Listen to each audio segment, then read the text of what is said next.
விஜயகாந்த் போட்டியிடும் உளுந்தூர்பேட்டையில் பாமக வேட்பாளர் மாற்றப்பட்டுள்ளார். ஏற்கனவே அறிவிக்கப்பட்டிருந்த ராமமூர்த்திக்கு பதிலாக தற்போது வழக்கறிஞர் பாலு போட்டியிடுவார் என்று அறிவிப்பு வெளியாகியிருக்கிறது. தற்போது வழக்கறிஞர் பாலு தொலைபேசி இணைப்பில் இருக்கிறார். அவரோடு பேசலாம். சார் வணக்கம். வணக்கங்க. வேட்பாளர் மாற்றத்திற்கான காரணம் என்ன? இப்போதுதான் இந்த அறிவிப்பு வந்திருக்கிறது. ரொம்ப நான் மிக்க மகிழ்ச்சியாக இருக்கிறேன். ஏனென்றால் பாட்டாளி மக்கள் கட்சியினுடைய கோட்டையில் வெற்றி பெற்றேன் என்று இத்தனை காலம் சொல்லி வந்த விஜயகாந்த் அவர்களை எங்கள் கோட்டையில் அவரை எதிர்த்து களம் காணுவதற்கு நான் தயாராக இருக்கிறேன். இந்த வாய்ப்பை பாட்டாளி மக்கள் கட்சி எனக்கு வழங்கியிருக்கிறது. மருத்துவர் ஐயா அவர்களுக்கும் மருத்துவர் அன்புமணி ராமதாஸ் முதலமைச்சர் வேட்பாளர் அவர்களுக்கும் எனது நன்றியை தெரிவித்துக் கொள்கிறேன். இந்த முடிவு பாட்டாளி மக்கள் கட்சி என்னை இந்த வேட்பாளராக அறிவித்திருப்பது ஒட்டுமொத்த பாட்டாளி மக்கள் கட்சியினருக்கும் மிகுந்த மகிழ்ச்சியை நிச்சயமாக இது கொடுத்திருக்கும். இந்த தேர்தலில் ஒரு ஒரு அற்புதமான வாய்ப்பு. ஒரு சாதாரண ஒரு வழக்கறிஞராக இருக்கக்கூடிய நான், ஒரு நடிகர், ஒரு கட்சியினுடைய தலைவராக இருக்கக்கூடிய விஜயகாந்தை எதிர்த்து போட்டியிடக்கூடிய வாய்ப்பு என்பது ஒரு பெரிய வாய்ப்பாக நான் கருதுகிறேன். நிச்சயமாக இதில் அவரை நான் வெற்றி பெறுவேன், அவரை தோற்கடிப்பேன் என்பதை நான் உறுதியாக நம்புகிறேன். விஜயகாந்த் எதிர்த்து போட்டியிடுறதுக்கு ஒரு பலமான வேட்பாளர் வேணும். ஏற்கனவே இருந்தவர் அந்த அளவுக்கு பலவீனமானவரா அப்படிங்கிற ஒரு பார்வை இதுல பார்க்கப்படுதே. அது நீங்க எப்படி நினைக்கிறீங்க? இல்ல, அது அப்படி கிடையாது. பலவீனமானவர் என்றதெல்லாம் அவரும் கட்சியில் நீண்ட காலமாக கட்சியில் இருந்தவர் தான். ஆனால் ஒரு பிரபலமான ஒரு தலைவர் என்ற அடிப்படையில் பாட்டாளி மக்கள் கட்சியினுடைய நிறுவனர் மருத்துவர் ஐயா அவர்கள் இந்த வாய்ப்பை எனக்கு வழங்கியிருக்கிறார்கள்.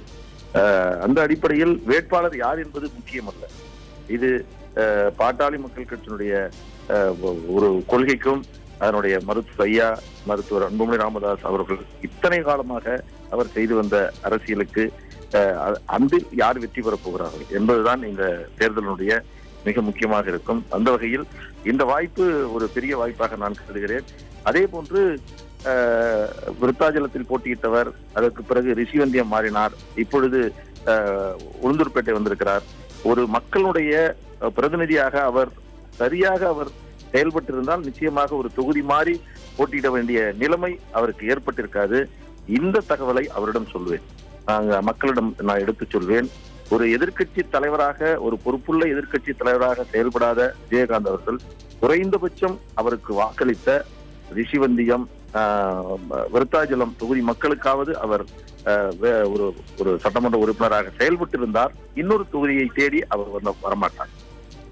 இல்ல, இப்ப இவர் தருமபுரியில நின்ன அன்புமணி அவரும் தொகுதி மாறி தான் நிக்கிறார். அது தொகுதி மாறி நிக்கிறதுங்கிறது ஒரு கட்சிக்கு மட்டுமே பொருத்தமானது இல்லை. எல்லா கட்சி தலைவர்களும் அதை செய்யறாங்க, எல்லா கட்சியும் அதை தொடர்ந்து செஞ்சுட்டு வருது. இப்போ உங்களுடைய நோக்கம் அப்படிங்கிறது அதிமுக திமுகவுக்கு மாற்றாக ஒரு கூட்டணி அமைக்கணும் அப்படின்னு பேசிட்டு இப்ப விஜயகாந்தை தோற்கடிக்கணும் அப்படிங்கறதா முக்கியமான இலக்குன்னு பாலு பேசுற மாதிரி நினைக்குது.